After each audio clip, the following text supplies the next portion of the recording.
Welcome, dear listener, to tonight's mystery. Before we begin, I'd love to know, where in the world are you tuning in from? Let me know down in the comments. It's always fascinating to see how far these stories travel. Now, settle yourself in. Pour a hot cup of coffee or perhaps a comforting tea, and draw the curtains against the night. For what follows is no ordinary tale. Within the quiet lanes of the English countryside, beneath the steeple of a small village church, lies a secret cloaked in shadows, a crime that defies reason, and a truth that only Father Brown's keen eye for the soul might uncover. So, lean closer, for the mystery begins now. Chapter 1. The Sundial in Shadow. It was a night that seemed too silent, the sort of silence that carries a warning. The moon, low and yellow, clung to the horizon like a weary sentinel, and across the rooftops of Paris the chimneys looked like blackened watchmen bowing in uneasy conspiracy. On such a night, even the click of a carriage wheel upon cobblestone could sound like the hammering of fate, and even the most commonplace doors and windows appeared like stage flats erected for a drama not yet performed. In the midst of this strange hush, a house stood apart. It was not so much larger than its neighbors, but older and heavier, with walls that seemed to bear both pride and fatigue. This was the residence of Commandant O'Brien, a soldier of the Republic who had carried his discipline into every inch of his dwelling. Yet it was not his home that drew the eye so much as his garden. For behind the iron gates lay a narrow but luxuriant courtyard of roses and shadows, one that had gained the whispering title of the Secret Garden. It was here that the unsettling image arose, a sight that would remain etched in the minds of all who witnessed it. The moon fell across the gravel path in such a way that it picked out a solitary figure slumped against the base of the sundial, a sundial that itself seemed too ornate for the modest grounds. The figure was dressed in the somber garb of a statesman, his head lolling as if bowed in deep prayer. But as the wind shifted, carrying with it the iron scent of blood, there was no mistaking the crimson wound that marred his throat. The man had been killed, and killed in silence. The discovery was first made by a servant girl who had gone to close the shutters against the chill. She cried out, her shriek shattering the night's unnatural quiet. In an instant, the house became a hive of commotion. Doors slammed, boots struck the stairs, and lamps were lit in frantic succession. Guests who had come that evening for Commandant O'Brien's austere supper now found themselves in a gathering no longer of diplomacy, but of doom. It was into this strange and troubled house that Father Brown had been invited only hours before. The small priest, with his round face and absent-minded air, had looked somewhat out of place among the uniforms and decorations. He had sat quietly during the meal, listening rather than speaking, his hands folded beneath the shadow of his sleeves. Yet even then, a curious tension had lain over the table, as if unseen wires connected each guest to the other, pulling at nerves and pride alike. Now, in the wake of the dreadful discovery, that tension had become almost tangible. Guests huddled together in uneasy clusters, whispering with eyes wide as if the very walls might betray them. The dead man, it was soon established, was Count de la Roche, a French politician of ambition and controversy. His death was not merely a private tragedy, but an act bound to stir the air of Paris itself. The garden was locked from within. The gate, stout and ironbound, had not been forced. No one claimed to have seen an intruder. Indeed, it seemed impossible that anyone could have entered unseen. And yet, there lay the Count, lifeless and bleeding, in a place that was sealed from the world. This was the unsettling image that would grow into a mystery. A dead man in a locked garden, a crowd of uneasy witnesses, and the peculiar figure of a priest whose eyes saw deeper than most cared to imagine. For though Father Brown said little in that first hour, his gaze traveled quietly across the company, not in suspicion but in sorrow, as though he saw in their faces not merely what had been done, but what each might be capable of. The atmosphere in the commandant's house grew denser with every passing minute. Outside, the moon crept higher, illuminating the sharp spears of the gate and the clustering roses that seemed to bleed in sympathy with the wound they framed. Inside, men spoke of justice and vengeance, their voices bristling with anger and fear. But somewhere, beneath the thunder of words and the weight of appearances, Father Brown perceived a subtler truth, something hidden not in the mechanics of the garden gate or the height of the walls, but in the troubled hearts of those gathered within. It was not long before the authorities were summoned. Gendarmes arrived, their boots striking sparks from the stones, their expressions grave with the knowledge that they stood on the threshold of scandal. They questioned the servants, examined the locks, and measured the distance from wall to window with the meticulousness of men clinging to material evidence. Yet, for all their precision, the riddle only deepened. For no explanation seemed to fit the facts, and every witness offered more confusion than clarity. Through it all, Father Brown remained as unobtrusive as a shadow. He did not thrust himself into the questions, nor parade his opinions.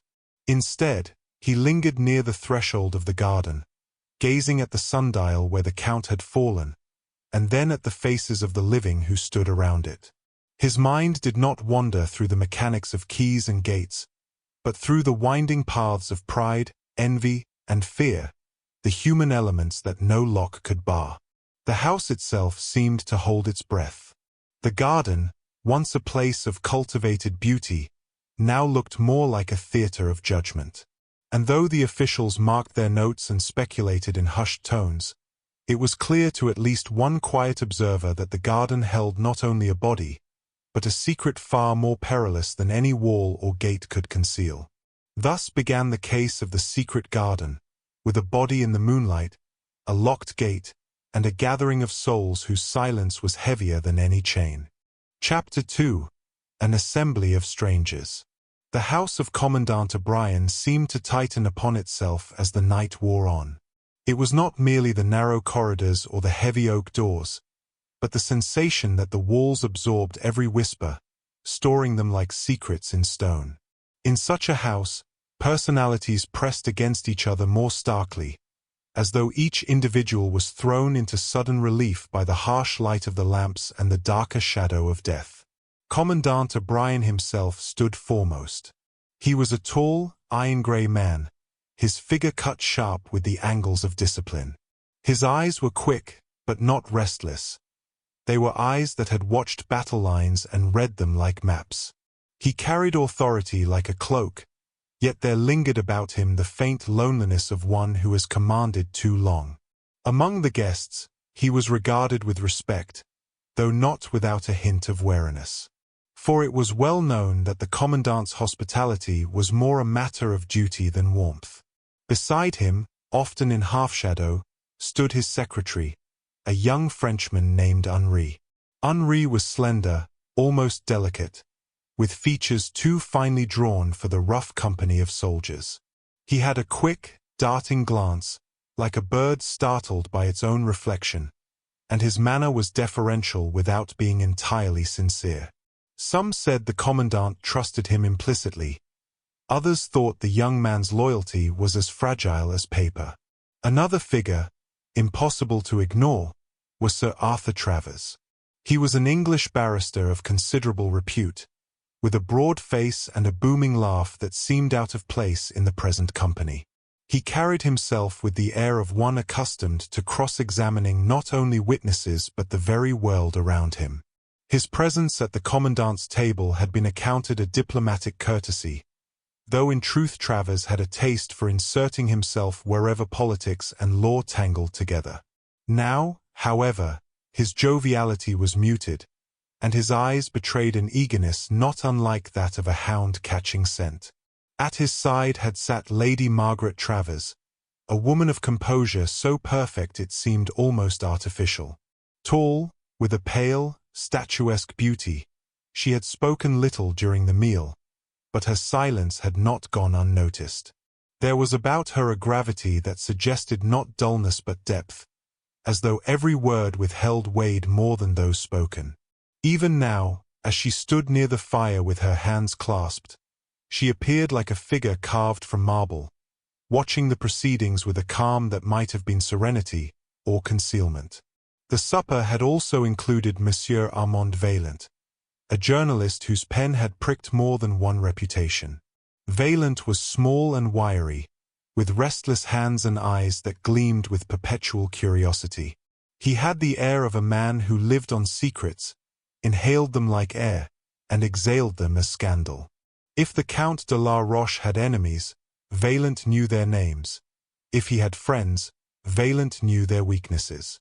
Some whispered that he had been invited for his wit, others that he had come uninvited, sliding into the company with the ease of a man who considered every locked door a challenge.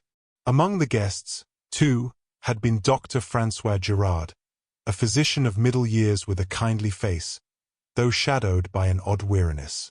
He had the manner of one perpetually explaining, perpetually soothing, yet one whose eyes had seen too much suffering to be easily deceived.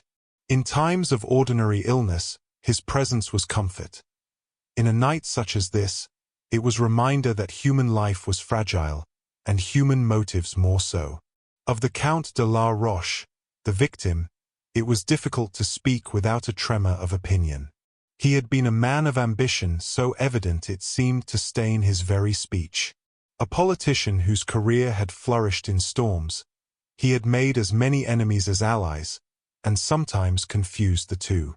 Tall, hawk-faced, with a voice like a blade, he had never entered a room without carving it into factions. His death now cast a shadow not only of murder but of politics sharpened into vendetta. And then there was Father Brown. To most present, he was a curious anomaly, a small, round figure in a shabby cassock, with a soft voice that never sought command. He had sat quietly during the meal, eating with the mild enjoyment of a man unbothered by ceremony. Few noticed him until they were compelled to, and even then he seemed to melt into the background like an unremarkable shadow. Yet those who looked closer might have seen something different, an attentiveness in the way his eyes followed the ebb and flow of conversation, as though he were tracing invisible threads binding the company together. The servants of the house, though not seated at the table, were not without significance. The maid who had discovered the body still trembled in the corner, wringing her hands with the helplessness of one who wishes to forget a sight that cannot be forgotten. The butler, older and more composed, stood like a statue of propriety, but his eyes flickered whenever his master moved, betraying an anxious devotion. Thus assembled, the company formed a portrait of contrasts: authority and ambition, silence and suspicion, curiosity and concealment. And among them lay the unspoken question of the garden. How had the Count de la Roche come to such an end in a place that should have been inviolate? The gendarmes, noting each guest, began their slow work of cataloguing names and faces. To them, these were suspects in the ordinary sense. Who had the opportunity, who the weapon, who the motive? But Father Brown, standing near the wall as though he had strayed into the gathering by accident, looked upon the same faces with another kind of inquiry. He did not ask himself who had access to the gate or who had last spoken with the Count. He asked, instead, what weight each soul carried within, what burden might press a man or woman into that dark and desperate act. Lady Margaret's stillness seemed like stone, but was it serenity or suppression? Henri's nervous glances flitted like moths, but were they born of fear or deceit? Vaillant's restless fingers betrayed a hunger for sensation, but was it mere curiosity, or a knowledge already too sharp? One by one, Father Brown's eyes lingered upon them, not as a policeman weighs suspects but as a confessor contemplates penitents. He saw not the glitter of motives displayed, but the shadows of motives concealed. For every soul, he knew, carried its own secret garden, a place locked against the world, where roses and thorns grew together. And sometimes, what lay hidden there was far darker than what the moon revealed in O'Brien's courtyard. As the commandant raised his voice, declaring that none should leave until the matter was resolved. A chill passed through the assembly. For though the gates of the garden were locked, it was suddenly clear that another prison had formed. The prison of suspicion, invisible yet unyielding. Each guest, in that moment, felt the weight of unseen eyes, the tightening of invisible chains. And Father Brown, small and silent, knew that the night had only just begun. Chapter 3. Whispers in the Dark. The night within Commandant O'Brien's house had changed its character. What had begun as a supper of austere civility had become a vigil of suspicion, where every glance carried weight and every silence threatened to break into panic. The murder had not merely shocked the company, it had transformed them. Each man and woman now stood apart from the other, as though a gulf had suddenly opened between them. The gendarmes moved methodically through the rooms, but their presence brought little reassurance. Their uniforms, their questions, their notebooks, all seemed powerless against the locked enigma of the garden. It was as though the very roses mocked them, clinging to the iron gate with the impassive calm of nature untouched by crime. The Count de la Roche lay where he had fallen, the wound at his throat hidden now by a soldier's cloak, but the image of his death lingered more vividly than if the body still gaped in the moonlight. It was in such an atmosphere that our knees began to creep, not with dramatic gestures, but in small and almost invisible ways. A whisper here, a startled glance there, the soft scrape of a shoe upon the floor. Father Brown noticed these things, though he appeared to notice nothing. His round face was turned toward the fire, as though he sought warmth against the chill, but his ears were attuned to the tremors in the human voice, and his eyes, half closed, saw the twitch of nerves more clearly than the blade of a knife. Henri, the secretary, was the first to betray the growing tension. He flitted about the room like a moth too close to flame, offering explanations no one had asked for, insisting that he had retired early from the supper, repeating that he had no quarrel with the Count. His words, meant to shield him, served only to throw shadows. The commandant silenced him with a glance, but the impression remained. A young man desperately anxious that suspicion should not alight upon him. Lady Margaret Travers remained still as before, yet her stillness now seemed brittle. Once or twice, her eyes wandered to the garden door, and when they returned to the room they rested for a fraction longer on her husband than on anyone else. It was a gaze that might have been nothing, or might have been everything. Sir Arthur, for his part, attempted a return to jovial authority, pacing with folded arms and offering the gendarmes observations that carried more bluster than clarity. But beneath the surface, there was a certain eagerness in his manner, as if he relished the unfolding drama more than he feared it. Vaillant, the journalist, betrayed no such concealment. His restless fingers drummed upon the mantel, his questions darted like wasps, and his eyes glimmered each time a servant entered with a new scrap of information. It was plain he already rehearsed the phrases that would carry the scandal to print. He moved as though he carried a pen even when he carried nothing, and the room seemed to shrink each time his voice whispered to the man nearest him, as though he sought to sow suspicion where none yet flowered. Dr. Gerard, the physician, lingered by the door, his face drawn. He had examined the wound in the garden and had returned silent, giving only a few brief answers to the gendarmes. Yet Father Brown had noted that the doctor's eyes seemed to avoid the sundial itself, as if some aspect of that object troubled him more than the corpse beside it. The servants, too, reflected the mounting unease. The maid who had raised the alarm trembled so violently that she spilled the tray she carried. The butler, though composed, was observed wiping his brow more than once with the edge of his sleeve. In a house ruled by order, the ordinary machinery of service now shuddered as if under some invisible storm. It was a small incident that most clearly marked the shift. One of the gendarmes, moving to close the shutters, noticed that the latch bore fresh scratches, as if someone had tampered with it in haste. The discovery, minor in itself, sent a visible shiver through the company. For the implication was immediate. If a shutter had been opened, perhaps the locked gate was not the only entrance to the garden.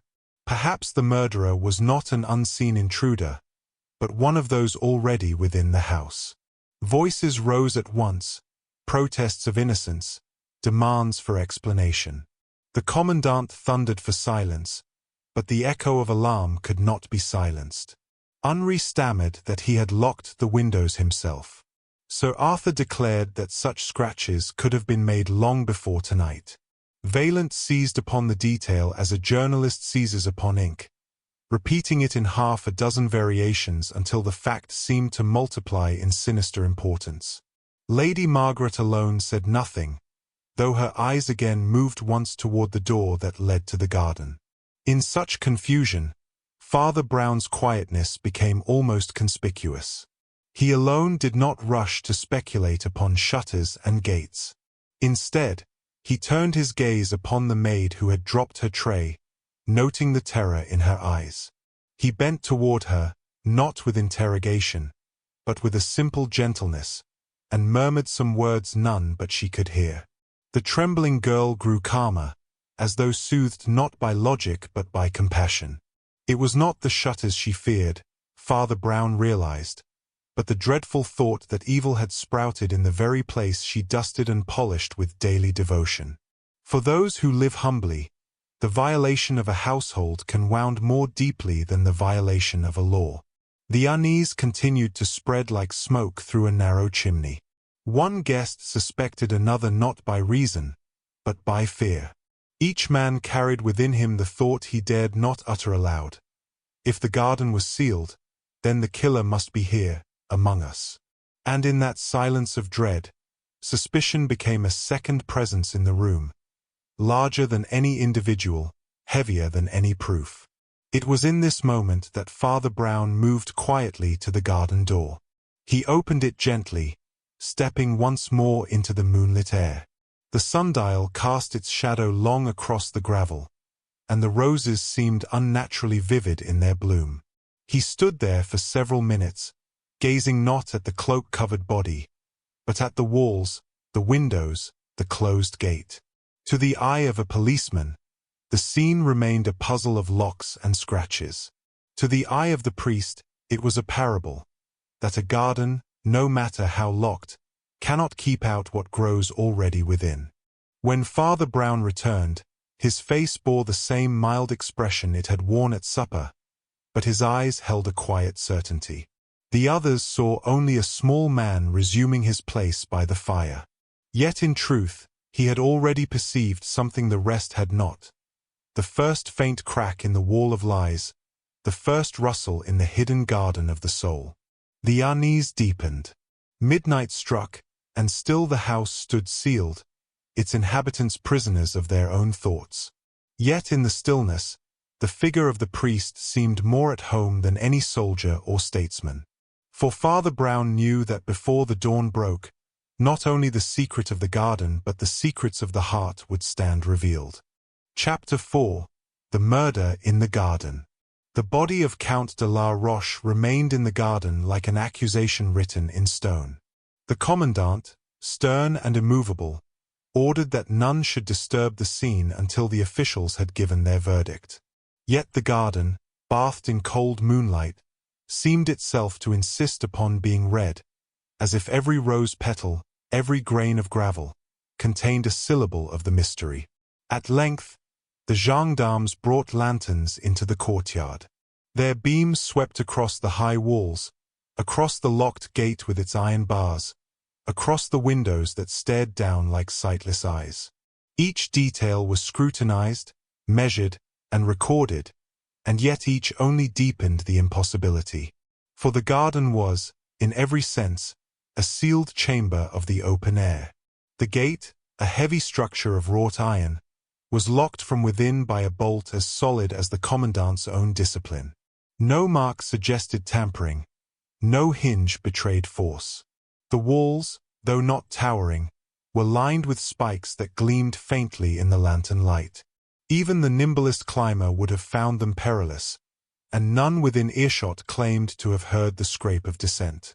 As for the windows, They were set high and barred, opening only upon the interior corridors of the house. And yet, there lay the Count, slain. The gendarmes uncovered the body at last. The Count's face, still and austere even in death, bore no sign of struggle, no distortion of fear. His eyes were half closed, his expression strangely peaceful, as if he had fallen not by violence but into an unnatural sleep. But the wound spoke otherwise, a deep cut across the throat, so clean that it seemed to have been made by a blade guided with deliberate calm. Blood had darkened the gravel beneath the sundial, a pool that glistened under the lantern light like a black mirror. Dr. Gerard bent over the corpse with the solemn care of his profession. His hands, steady and respectful, examined the wound, the posture, the faint flecks of soil upon the Count's sleeve. When he rose, his face carried that weariness again, a heaviness as if the knowledge he bore was less a tool than a burden. He explained, in quiet tones, that the death must have been swift, the blade sharp, the hand unshaking. It was Sir Arthur Travers who broke the silence, pacing with folded arms, his voice heavy with professional cadence. He declared that the very perfection of the act suggested either an experienced hand or one moved by powerful passion. It was no accident, no clumsy strike in sudden rage, but a deliberate deed carried through with dreadful clarity. His words carried weight, and yet in the very certainty of his tone, there lurked the eagerness of a man performing for an unseen court. Vaillant, the journalist, took a different tack. He spoke eagerly of political enemies, of clandestine meetings, of whispered threats against the Count's life. To him, the garden was not so much a locked puzzle as a stage upon which destiny had enacted a foreseen drama. He reminded the others that the Count had been both feared and hated, admired and resented. Such a man was bound, he insisted, to end in violence. His words stirred murmurs among the servants and tightened the brows of the guests. Henri, pale and agitated, contradicted him with sharpness, declaring that the Count had dined in apparent good humor, speaking warmly of alliances and opportunities. But his protest seemed less the defense of the Count's memory than the desperate attempt to dissociate himself from suspicion. His voice trembled, and his eyes darted toward the commandant as if for protection. It was Father Brown who moved most quietly of all. He stepped into the garden once more, his small figure outlined against the lantern's glow. He approached the sundial, not with the gendarme's precision, but with the calm curiosity of one who contemplates a parable. He traced the shadow it cast, examined the gravel where the blood had spread, and stooped to pick up a single rose petal that had fallen near the wound. For a long time, he stood there motionless, holding that petal as though it were a page torn from a book. Then, just as quietly, he let it fall back into the pool of shadow and returned to the room without a word. The contradictions grew sharper. If the garden was sealed, how had the murderer entered? If the wound was so calm, where was the struggle? If the Count had been struck down in secrecy, how had no one heard a cry, a scuffle, the fall of a body upon gravel? Each question wound around the other, until the company found themselves trapped in a labyrinth of impossibility. The commandant, his patience fraying, demanded that each guest account for their movements during the hours of supper.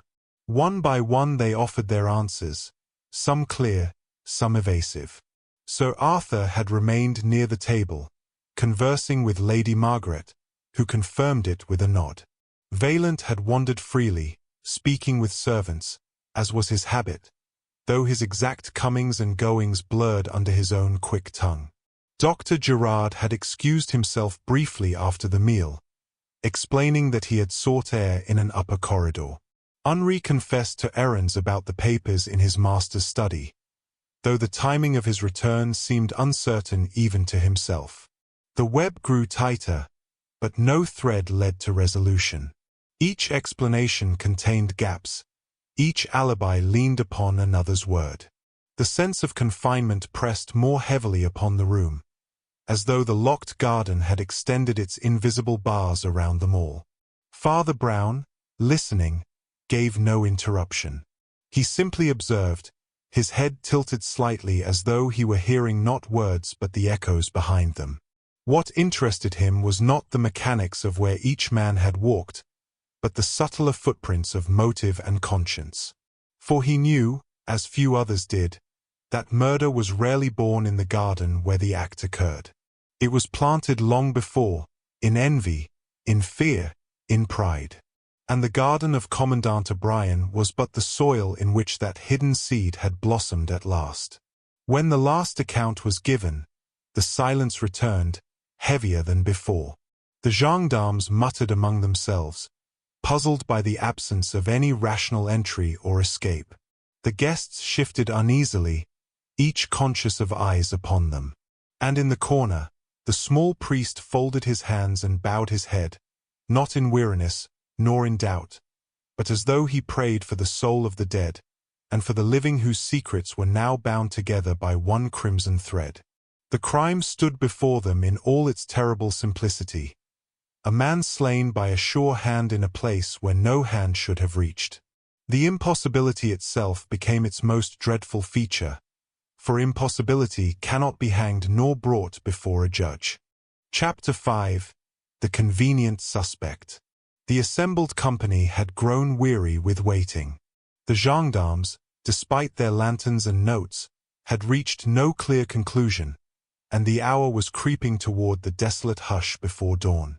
In that thickening silence, the most natural human impulse emerged, the need to settle upon someone, anyone, to bear the weight of blame. Suspicion, like a river dammed too long, broke its banks and sought a channel. It was Henri, the commandant's young secretary, who became that channel. He had already betrayed nervousness in his darting eyes and stammering explanations, and now his misfortune multiplied. One of the gendarmes, searching the study, reported that certain papers had been disturbed, the very documents Henri claimed to have been attending before the alarm was raised. Another, checking the shutters, recalled Henri's assertion that he himself had secured them earlier in the evening. Yet the fresh scratches on the latch suggested otherwise. The murmurs grew like a rising wind. Sir Arthur Travers, with his booming voice, remarked that in English law nervousness was often the mask of guilt. Vaillant, seizing upon the opportunity with a journalist's zeal, whispered to the butler that Henri had once spoken bitterly of the Count's politics. Within moments, the whisper had spread into a shadowy certainty. Even Lady Margaret's calm eyes seemed to rest longer upon the young man, as though measuring his composure. Henri protested, of course. His words tumbled out in torrents, denials, explanations, entreaties. He declared that he had nothing to do with the Count's affairs beyond the simple errands assigned him by the commandant. He swore he had secured the shutters, and if scratches were found upon them, they must have been there before his watch. He insisted that he had been faithful to his master, loyal in every task, incapable of such monstrous treachery. But his very desperation betrayed him. For in that room heavy with suspicion, protest sounded like pleading, and pleading sounded like confession. The commandant, stern though he was, looked upon the young man with a mixture of anger and sorrow, as though he feared that his trust had been betrayed in the most intimate quarter. The gendarmes began to circle Henri more closely. Their questions sharpened, their voices pressed. Where exactly had he gone between supper and the alarm? How long had he been absent from the study? Why had he been seen by a servant carrying papers, when he insisted he had replaced them? Each question was like a stone cast upon his frail composure, until his words faltered and his eyes filled with the helplessness of a trapped creature. It was then that Vaillant spoke with cruel confidence, declaring that the motive was clear. The Count de la Roche had been a man of ruthless ambition, ready to sacrifice others in pursuit of his own rise. Henri, young and ambitious in his own way, might have found himself threatened or discarded. In a moment of resentment, He could have lured the Count into the garden with the pretext of private words, and there struck him down. The locked gate, the sealed garden, were no obstacles, for Henri had the run of the house, the keys, the trust of his master. The theory fell upon the company like a hammer. It was neat, it was plausible, and it offered an escape from the suffocating uncertainty. Sir Arthur nodded gravely, as though the case were already fit for a jury. Lady Margaret's eyes lowered in sorrow. Even Dr. Gerard, who had spoken little, sighed as though conceding to grim necessity. Henri broke then, weeping openly, protesting his innocence with the wild despair of one who sees the gallows rising in imagination before his eyes. He cried that he had never hated the Count, never even spoken with him that evening, and that he could not imagine how such suspicion had grown. His words rang with sincerity, but in the ears of the weary and fearful company, sincerity itself had become suspect. Only Father Brown seemed unmoved by the tide. He sat in his chair with his hands folded, his eyes lowered, as though the debate around him were but the muttering of distant waves. Yet to those who looked closely, there was something in his stillness, not indifference, but quiet opposition, like a tree standing firm against a storm. When Henri's protests reached their fevered pitch, Father Brown at last lifted his head. His voice was mild, almost apologetic, yet it carried across the room with the clarity of bells. He said only that innocence, however clumsy, did not wear the same face as guilt. The words, simple as they were, struck oddly in the tense atmosphere. Some frowned, others scoffed, but Henri looked upon the priest as though upon a lifeline thrown into dark waters. The gendarmes, however, were not swayed. They pressed Henri further, demanding explanations for contradictions he could not resolve. Each time he faltered, they saw guilt. Each tear, each tremor, only bound him more tightly in their eyes. At last, the commandant himself, though visibly torn, declared that Henri must remain under guard until the matter was resolved. The young man's face, pale and stricken, seemed to collapse under the weight of betrayal. He allowed himself to be led away, muttering prayers half-choked with sobs. The sight of him vanishing into the shadows of the house left the company with a strange emptiness, as though a sacrifice had been made to appease their fear. Yet Father Brown, watching the door close behind the accused, knew that the wrong seed had been planted. The very neatness of the case was its flaw, the very plausibility its poison. He had seen too often how men preferred the comfort of an explanation, even a false one, to the agony of doubt. But truth, like the roses in the commandant's garden, cannot be forced into bloom by mere desire. It grows according to its own hidden law, and its thorns prick those who grasp too hastily.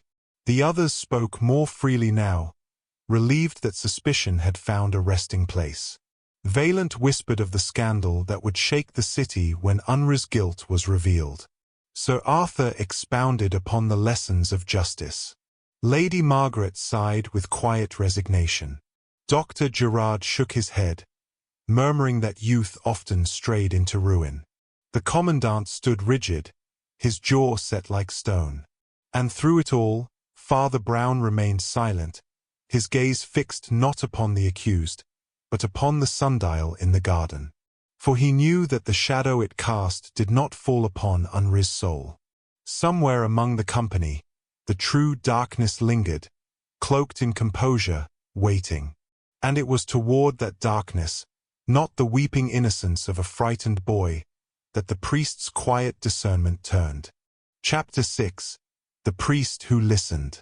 The air within Commandant O'Brien's house grew stiller after Henri was led away, as though the act of accusation had calmed the storm. Yet the stillness was uneasy, the kind that conceals rather than resolves.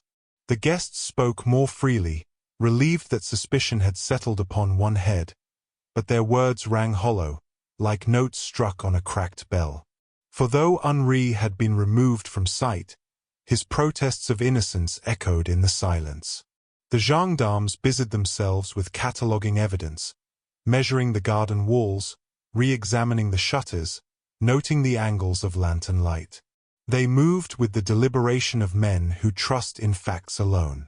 Yet Father Brown, seated by the fire with his small round figure half in shadow, seemed to move by another method altogether. He did not weigh walls and gates, but faces and silences. His eyes, soft and unassuming, traveled from one person to another, gathering not what they declared but what they concealed. It was Lady Margaret whom he observed first. She sat near the hearth, her hands folded with that same marble composure. But every so often, her gaze strayed to her husband, lingering for a heartbeat too long. It was not the gaze of affection, nor even of suspicion. It was something stranger, an unspoken question, a silent weighing. And when Sir Arthur noticed, he shifted with faint irritation, as if uncomfortable to be so measured. Father Brown noted the exchange with no outward sign, but tucked it quietly into the treasury of his thoughts. Sir Arthur, for his part, continued to stride and declaim, explaining the law in broad phrases, interpreting every gesture as if it were testimony before a jury. Yet in his eagerness, he betrayed himself. He spoke of the Count's politics with surprising familiarity, quoting fragments of speeches, recalling private remarks. How much of the Count's company had he kept? Father Brown wondered, and how much of that knowledge came by friendship, and how much by rivalry? Vaillant, the journalist, prowled the room like a cat denied the milk it smelled. He whispered to servants, scribbled phrases in a small notebook he drew from his pocket, and spoke in suggestive half-sentences that sowed more doubt than they dispelled. When challenged, he laughed nervously and claimed the habit of his profession. But Father Brown saw in him not merely curiosity but hunger, the hunger of a man who thrives upon scandal, who would rather see suspicion flourish than fade. Dr. Gerard, meanwhile, had withdrawn to a corner, his face troubled. The physician's weariness seemed to deepen as the hours passed, as though he bore not only the knowledge of wounds but the weight of conscience. Father Brown approached him gently, speaking in a tone so soft that the others scarcely noticed. He asked whether the wound had been made by a long blade or a short one. The doctor hesitated, then admitted it was sharper and cleaner than most knives, more like the stroke of a surgeon's instrument. He turned away at once, as if regretting the admission. Outside, the garden lay in silence, its roses bowed under the weight of dew. Father Brown stepped there once more, alone this time, and bent to examine the sundial where the Count had fallen. He traced with his finger the groove where the blood had run, and then looked upward to the narrow windows above. Something in their angle, in their relation to the garden path, caused him to pause. He bent, picked up a small pebble, and let it fall against the base of the sundial. The sound was faint, but it carried. A man sitting at a window might have heard it. A man leaning from a window might have aimed more than a pebble. When he returned indoors, the company scarcely noticed. They were engaged in debate, arguing over Unruh's guilt or innocence with the fervor of those who prefer any certainty to none. Sir Arthur declared that the law must proceed swiftly. Vaillant insisted that the scandal would shake the Republic. Lady Margaret asked quietly whether such haste was wise. The Commandant maintained silence, his face carved in stone. It was then that Father Brown asked a question, so mild it startled them all. He wondered aloud why the Count had been in the garden at all. What drew him there, after supper, in solitude? Was it a summons, or a habit? Did he step out to breathe air, or to meet someone? The question fell into the room like a stone into a pond, and the ripples spread quickly. Sir Arthur frowned, remarking that the Count had excused himself after the meal. Vaillant suggested darkly that he had expected a secret meeting. Lady Margaret observed, in her calm voice, that the Count had carried his watch in his hand as he left, as if measuring the hour. The commandant started at this detail, for he had noticed it too, though had not spoken. Father Brown bowed his head slightly, as though the answer lay not in objects but in intentions. A man does not carry his watch loosely unless he expects to measure something precise. A rendezvous, perhaps, struck upon the sundial itself. The gendarmes, meanwhile, had discovered that no key to the garden gate was missing, and no intruder had been seen. The impossibility loomed greater than before. But Father Brown's mind turned not upon the locks, but upon the souls before him. He reflected that men may build walls and gates as they please, yet the gravest entrances are made not with keys but with words. The night dragged on. A draught moved through the corridor, and the fire burned lower.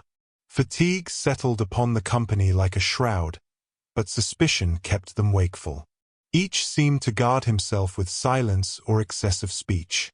Each, except Father Brown, who sat unmoved, his small eyes blinking gently, as though all the contradictions were but verses in a psalm yet to be sung. At last he rose and went once more to the commandant. He asked quietly whether the sundial had any particular significance. O'Brien, surprised, admitted that it had been imported from Italy, a gift of the Count himself, who delighted in such ornaments. Father Brown thanked him simply, as though he had inquired after the weather. Yet his eyes shone with a mild certainty, for he had seen enough. The contradictions were no longer contradictions but clues. The shutter scratches, the doctor's reluctance, the Count's watch, the sundial's shadow, each pointed not toward the trembling youth confined upstairs, but toward another, one who carried within his composure a far more deadly unrest. And though the others did not yet see it, Father Brown knew the garden was not the only place that was locked. There was a greater gate, sealed tight, guarding the secret chamber of a soul. It was there, not in iron bolts or barred windows, that the truth would be found. Chapter 7. The Trap of Silence. The house had fallen into that restless stillness which often comes before dawn. The gendarmes lingered in the corridors, half watching, half waiting for orders. The guests sat in little knots, their conversation now thin and broken. The weight of Henri's arrest had not lifted the oppression but merely shifted it. One could feel that the house, despite its lamps and warmth, had become another kind of prison, a prison of suspicion, where every man was his own jailer. Father Brown remained outwardly unchanged, sitting near the dwindling fire, his squat figure hunched, his round face serene as if wrapped in meditation. Yet behind those pale eyes a plan had begun to form, not the sort of trap devised with strings and snares, but one set upon the subtler terrain of the human heart. He had long ago learned that truth rarely bursts forth by force. It slips quietly from a man when he thinks no one is watching, or when he fears that everyone is. He rose at last and suggested, in his unhurried way, that the company should return for a moment to the garden. At first they objected. Sir Arthur muttered that the night air was unwholesome. Vaillant laughed nervously that the crime scene ought to be left to the police. Lady Margaret's eyes flickered, unreadable. Yet the commandant gave his assent, and soon they followed him down the dark passage and out into the chill of early morning. The garden looked strangely different in the half-light. The moon had sunk, and the first pallor of dawn touched the eastern wall, casting long shadows across the grass. The roses appeared like smudges of ink. The sundial loomed cold and grey, the grooves of its face now sharper, more pitiless. The guests stood uneasily, as if trespassing in a place that belonged no longer to men but to memory. Father Brown asked them to gather round the sundial.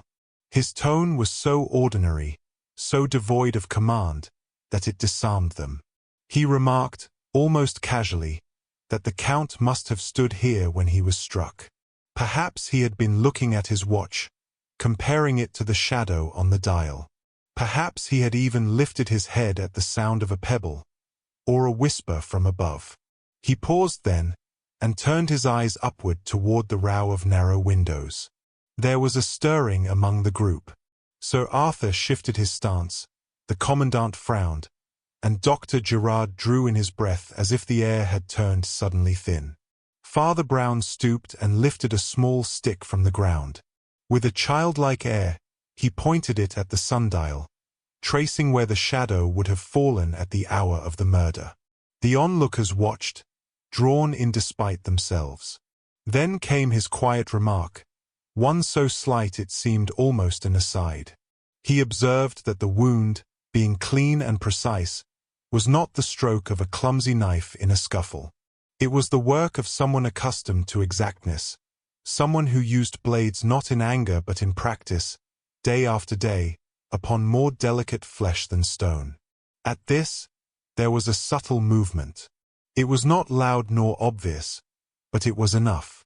Dr. Gerard, standing among them, had flinched. His face remained outwardly composed, yet his hand, half hidden in his coat, trembled ever so slightly. No one else appeared to notice, but Father Brown saw it with the certainty of one who knows the language of souls better than the language of courts. Yet he did not accuse. He merely went on, speaking in his mild monotone. He said that some crimes are committed not in the heat of passion but in the cold chamber of calculation. A man may convince himself that he acts for necessity, or even for mercy, but his conscience knows better, and it whispers louder than any witness. As these words fell into the stillness, the silence became unbearable. It seemed to thicken like a fog, suffocating each man's composure. Vaillant looked from face to face, hoping for some scandalous confirmation. Sir Arthur frowned with irritation at the delay of justice. Lady Margaret lowered her gaze, unreadable as marble. The Commandant's jaw tightened, but he said nothing. Then Father Brown made the trap complete. He bent once more and drew with the stick a rough outline in the earth, the form of a man stretched upon the grass. He marked the wound upon the chest, and in doing so, he murmured that only one among them had described it with such reluctant accuracy. That was the moment when Dr. Gerard could no longer contain himself. His lips moved, though no words came at first.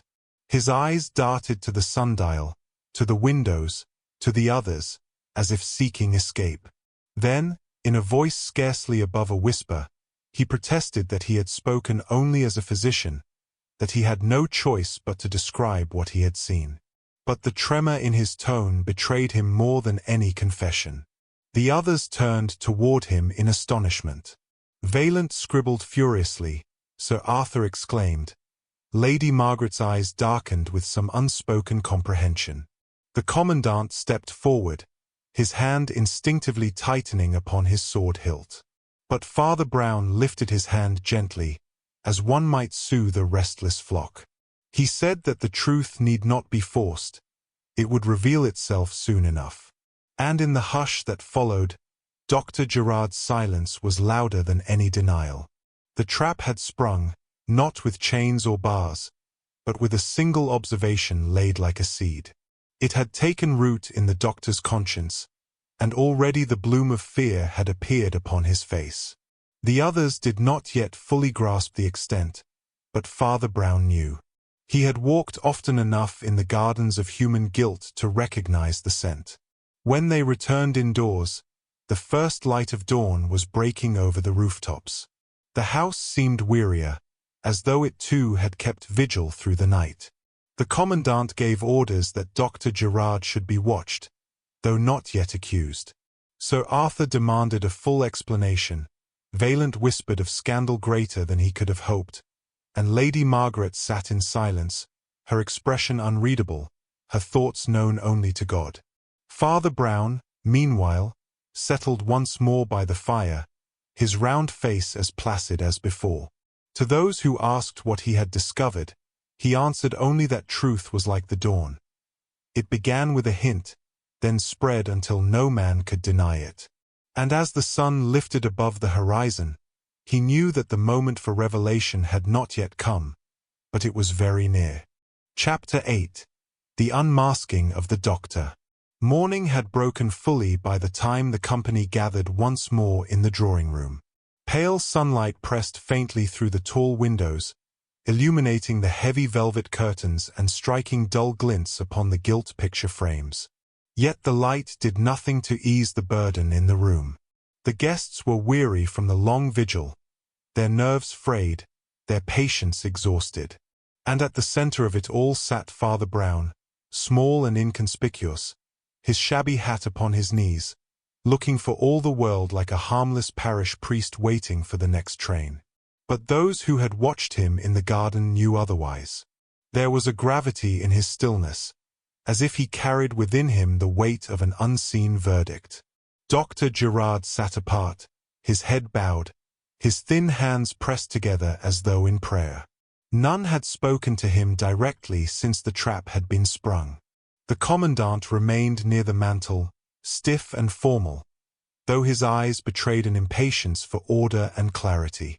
Sir Arthur stood with his back to the window, his jaw set in grim determination, while Vaillant, almost trembling with excitement, poised his pen above a fresh page.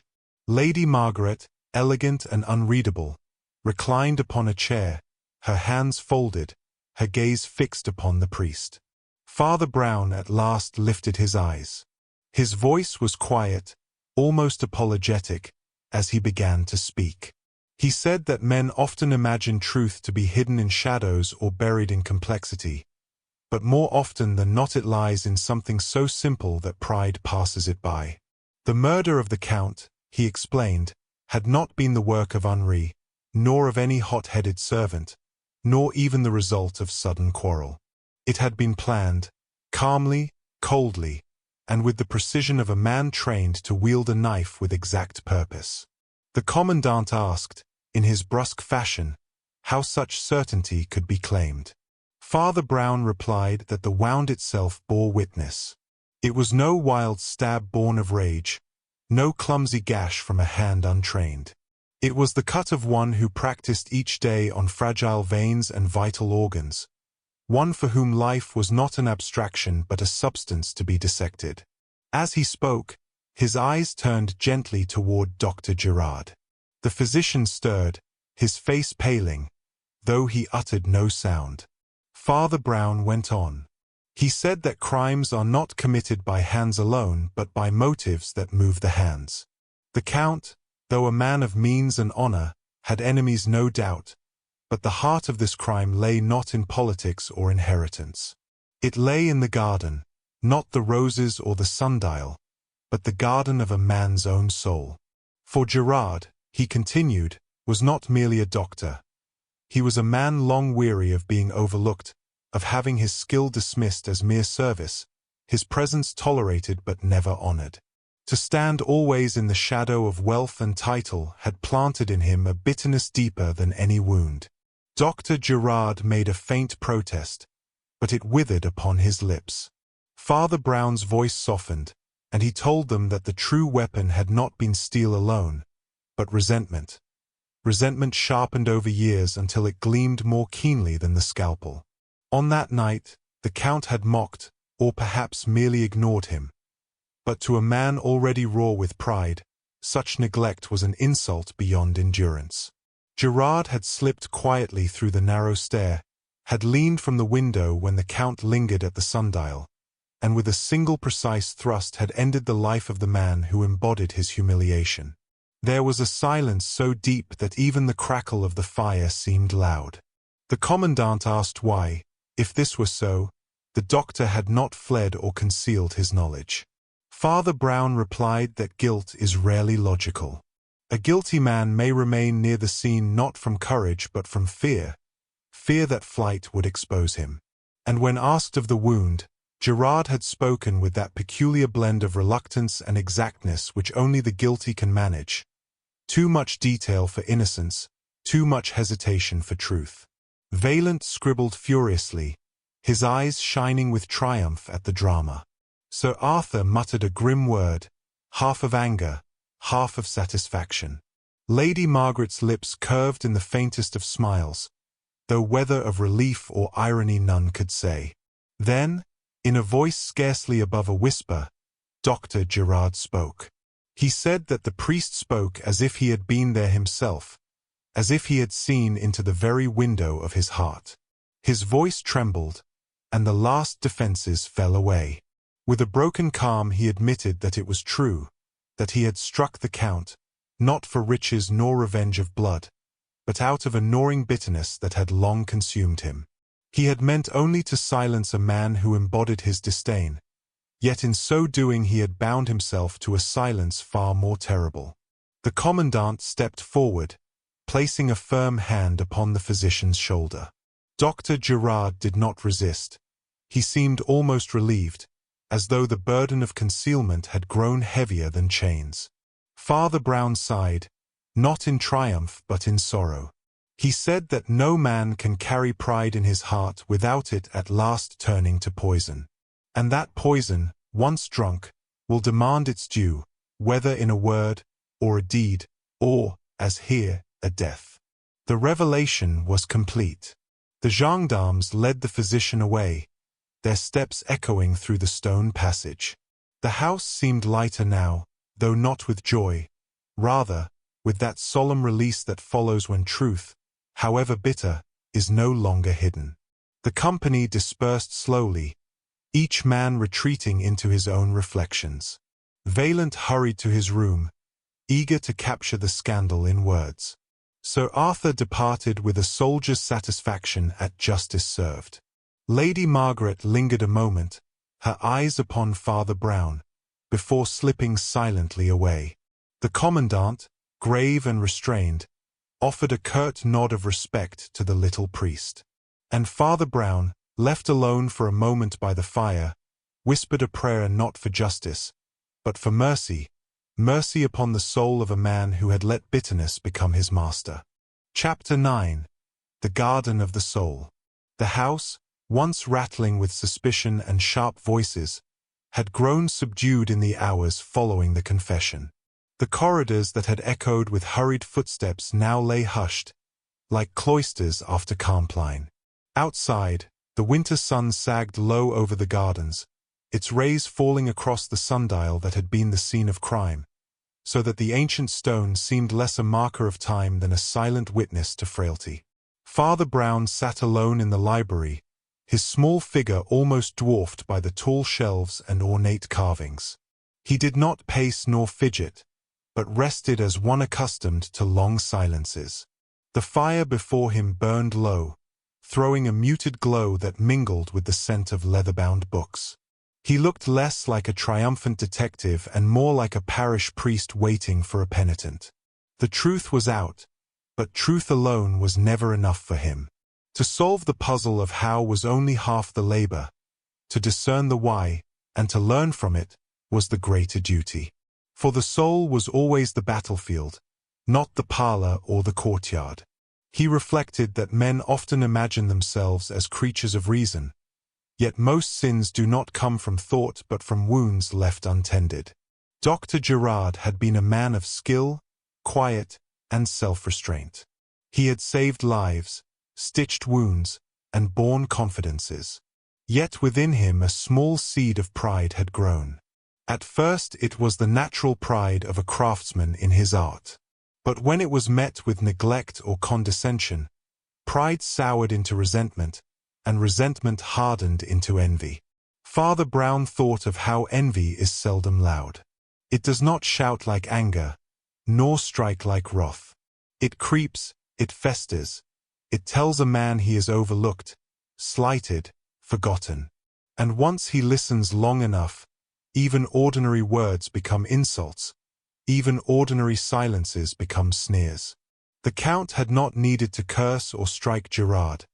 It was enough that he did not see him. To a proud man, indifference is worse than hatred. The priest folded his hands and murmured that sins are often like weeds in a garden. Left alone, they grow slowly, quietly, until one day they choke the very root of life. Gerard had not woken that night planning to kill. Rather, he had lived for years letting bitterness grow, until at last the moment of temptation came, and his hand acted almost before his mind had judged. That is how most men fall, not in sudden storms, but in long neglect. He recalled the faces of the guests, each bearing their own burden. Henri, misjudged by rumor yet spared by the truth. Sir Arthur, full of the soldier's impatience for swift justice. Vaillant, eager to turn human sorrow into spectacle. Lady Margaret, masking her thoughts behind elegance, perhaps too accustomed to see others as pieces on a board. They had all looked outward for guilt, but the priest knew that the danger lies within. For the most terrible of gardens is the one in a man's heart, when it is left untended. Rising slowly, Father Brown moved to the window. The sundial stood stark against the fading light. Its gnomon cast a long shadow that stretched like a dark finger across the frost. He murmured to himself that time always reveals what men hide. No secret, however carefully buried, can remain untouched by the turning of the hours. But unlike the sundial, which only marks the passing of daylight, the soul carries its shadow until confessed and forgiven. It struck him then that the true tragedy was not only the Count's death, but Gerard's long imprisonment in his own pride. The murder had lasted but a moment. The bitterness had lasted years. A man may serve the sick yet himself be sicker within. And when at last his sin was revealed, his confession was almost a relief, for the truth, however terrible, is lighter than the burden of hiding. The priest returned to his chair and considered the lesson for himself. He was no stranger to pride. It creeps even into the confessional, whispering to the priest that he has solved men's sins rather than absolved them. But he knew the danger and sought daily to weed it out with prayer. He pitied Gerard not only because of the crime, but because he had gone so long without the grace to see himself clearly. For it is not lack of intelligence that damns men, but lack of humility. The door opened softly, and Lady Margaret entered, moving like a shadow of silks. She asked whether Father Brown believed the doctor wicked beyond forgiveness. The little priest shook his head. He said gently that no man is wicked beyond forgiveness, but many are wicked beyond pride.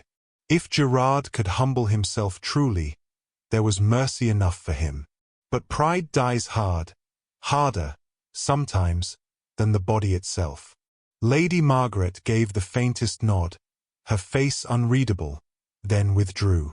Father Brown watched her go and whispered a prayer for her also. For he knew that cynicism can be its own kind of pride, the refusal to believe that grace could ever change men. The library fell still again.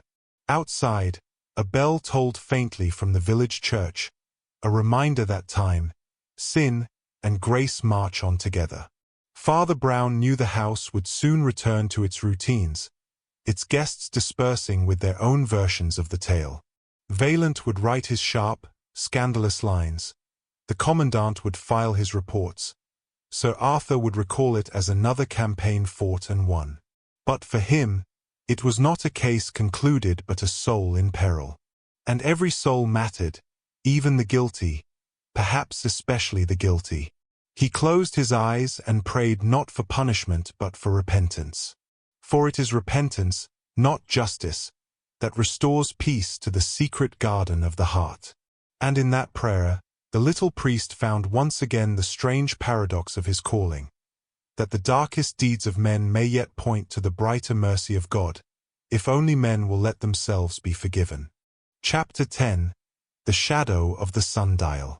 The following morning dawned with a stillness that seemed almost unnatural after the turbulence of the night before. Frost lay thick upon the gardens, dusting the hedges and statues with a delicate whiteness, as if nature herself wished to cover the blood that had been shed. The sun rose slowly, reluctant, as though the earth turned more heavily after human wickedness had darkened it. The house stirred to life in hushed tones. Servants moved carefully, their footsteps softened, their glances darting. The great halls that had echoed with accusation and fear now carried only the subdued murmur of practical necessities. Breakfast was served with formality but little appetite. The clinking of cutlery against porcelain was louder than conversation. It was as if all present feared to disturb the fragile peace that had settled over the estate. Henri sat with head bowed, his once restless air now quiet with a strange humility. The ordeal had both wearied and changed him. Sir Arthur retained his upright posture, but his eyes betrayed a soldier's sorrow for comrades lost not in battle but to treachery. Lady Margaret, poised and serene, wore her composure like a veil, though a perceptive soul might have glimpsed beneath it the unease of a mind forced to reconsider the judgments it had so confidently held. As for Vaillant, he scribbled notes even over his tea, though there was less relish in his manner than before. Into this subdued assembly Father Brown entered, as unremarkable as a parish priest taking a stroll, yet somehow bringing with him a certain warmth. He greeted each with a nod, neither intrusive nor aloof, and took his modest seat at the far end of the table. He partook of the meal without hurry, and when spoken to, his replies were brief but kind. It was not his way to lecture when silence was the more merciful gift. When the meal ended, and the company began to prepare for departure, Father Brown took a walk into the gardens. The sundial stood stark in the pale light, its stone face marked faintly with frost, its gnomon casting a long shadow. He paused before it, not with the severity of an investigator revisiting a crime, but with the reflective stillness of a priest considering a sermon yet unwritten. A gardener, unaware of his presence, approached with broom and spade, intent on sweeping away the signs of disorder. Father Brown quietly stepped aside, watching as the man tidied fallen leaves and disturbed soil. He mused that the work was emblematic. Men labor to keep their gardens in order, yet often neglect the greater garden of their own souls. It struck him that murder, theft, and betrayal are but the final overgrowth of weeds left long unchecked. The gardener's broom seemed almost a homily, brushing away what could be seen, while the roots beneath still waited to grow again unless pulled out with care. As he turned back toward the house, he encountered Sir Arthur. The soldier remarked that justice had been done, though the price was heavy. Father Brown nodded gently but added that justice was but the beginning. What mattered most was not that a man was punished, but that a man might be saved, if he chose to turn back before his heart grew harder still. Sir Arthur, though not entirely convinced, inclined his head in respect. He had seen enough battlefields to know that victory on earth was often less decisive than it appeared. Later, as carriages assembled in the courtyard, Lady Margaret approached the priest with quiet dignity. She thanked him for his role, though her words were cautious, as if gratitude itself were a form of surrender. Father Brown responded with his usual humility, saying only that he had seen enough of the world to know that men err in many ways, but that mercy remains for all. Her eyes flickered, just for a moment, with the suggestion of something softer, perhaps doubt, perhaps longing, before she turned away. The guests departed one by one, wheels crunching on gravel, voices calling farewells that sounded oddly subdued. The great house, emptied of its company, seemed suddenly larger, its corridors echoing with absence. The Count's presence, once commanding, was now only a memory carried by stone walls and solemn servants. Father Brown, carrying nothing more than his shabby umbrella, walked slowly down the path toward the village. The air was crisp, and the church bell rang faintly in the distance. He looked small against the expanse of sky and field, yet there was in his step a quiet assurance, as of one who had seen both the darkness of men and the greater light that may yet pierce it. He thought of Gerard, now in custody, and prayed silently for his repentance. He thought of Henri, spared by truth, and hoped the young man might learn from Neruin to live more humbly. He thought of the others too, for in every human heart lies both the seed of crime and the possibility of grace.